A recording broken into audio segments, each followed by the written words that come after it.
Hello and welcome back to paper pad holder and paper cutouts help video. This is chapter 3, editing the file in Adobe Photoshop. In this chapter we'll be talking about editing the colors, adding our own logos, and changing the text in the Photoshop template. My name is Maria. I'm a graphic designer with over 15 years of experience, and I'll be your guide throughout this tutorial. So let's get started. First of all, let's open up the Adobe Photoshop. There are two different ways of opening the files. We can go to File, Open, or we can simply just drag your file, and you're gonna start with the paper pad. Here it says some text layers might need to be updated. You select Update, and here we go. We have several groups. We have the print guides. They're going to show you where your folds are, what are the safe places for your text. We have the cut lines. That's the layer you need to send to your printer, because this is basically where they're going to make the cut templates for you. We have the logo placeholder, and of course we have text and design folders. Now, the first thing we're going to do is change this logo to our basic logo. Let me just see. Yeah. Okay. So we double click on the smart object. It's going to open up, and now you have two different ways of doing this. You can either place your own logo here. Let me just. Okay. Scale it. If it's too big, just scale it down. You can of course scale it down through this here little panel. I'm gonna scale it to 7%.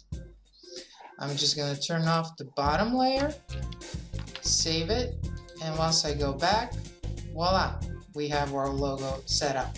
Now of course, instead of your logo, you can just type in your text. Type in something. Bold. Place it in here. Save your text. And voila. I mean, whichever variation you choose. Let me just remove this. I'm just going to place it to be the default one. You'll have your own logo set up. Now, let's talk about editing the text, because that's the easier part. We can, in order to edit your text, just double click on it, and let me type in something like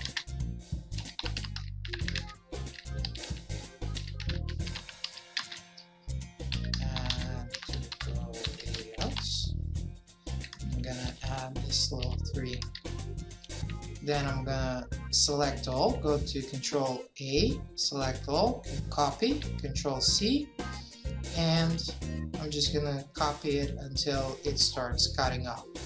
Okay, now I want this text to be in all caps. All I have to do is open the characters panel. If you don't see your characters panel, just simply press Control T on your keyboard and it will open up.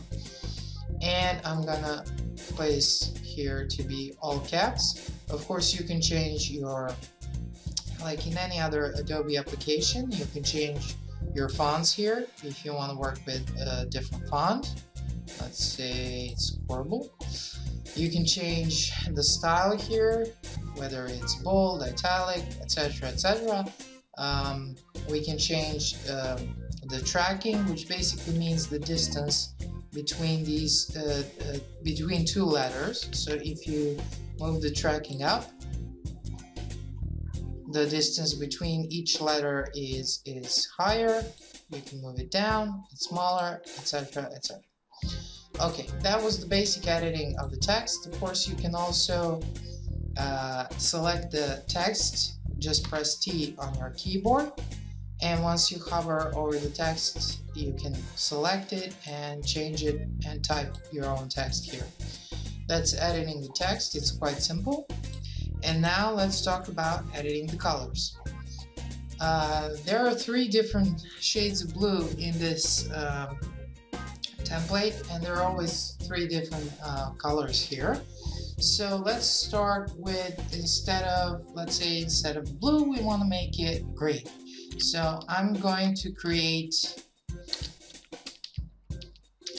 a basic green, and then I'm going to create a little bit darker green. Let's make it a medium green here, and my basic green is going to be a foreground color. The darker green is going to be the background color.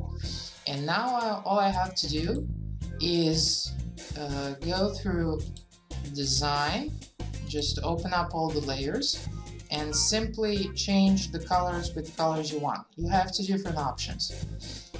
You can double click on the color, make your own, or simply click on the color you have selected, or the easier way is go to Alt Backspace on your keyboard, press Alt and then press Backspace for filling the color with the foreground.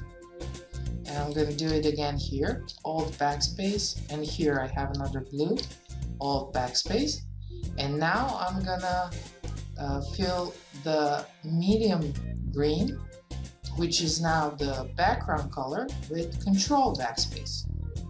And I'm gonna do it again here, here, and here. That's the medium blue. And now I'm missing one more, so I'm gonna go back, open up this blue, and I'm just gonna make it darker. And since now this dark color is foreground color, I'm just going to go Alt Backspace, and we have those colors set up. Now, the only thing left is editing this background color, which is a gradient overlay, layer style. So you double click on this FX icon, select the gradient overlay, and now I can just change the color with something that exists, or I'm just going to type in my own values. Press OK, OK, oops, and we got it. Here's our template edited. When it comes to editing the colors in Photoshop, it's a little bit more time consuming than, let's say, InDesign or Illustrator, and I really recommend that you work with either InDesign or Illustrator, because it's a lot easier and faster to edit the templates. But if you prefer working in Photoshop, this is what you'll have to do. Okay, so that was it for Chapter 3, editing the file in Adobe Photoshop. Thank you for watching this tutorial. If you have any questions or you need additional help with this template, please feel free to email me and I'll try to answer to you as soon as possible. In the next chapter, we'll be talking about editing the file in Adobe InDesign, and see you then. Bye.